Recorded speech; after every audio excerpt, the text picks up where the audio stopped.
How to manage devices on Dropbox app. Hello guys, so all what you have to do is simple. Go to Dropbox. As you can see, this is the home page. Now go to the top corner, click on those three lines and click here on the settings option down here.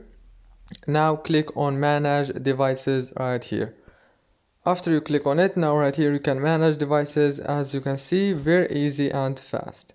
If this video was helpful, please don't forget to like and subscribe, and thank you so much for watching this video until the end. See you later and thank you so much.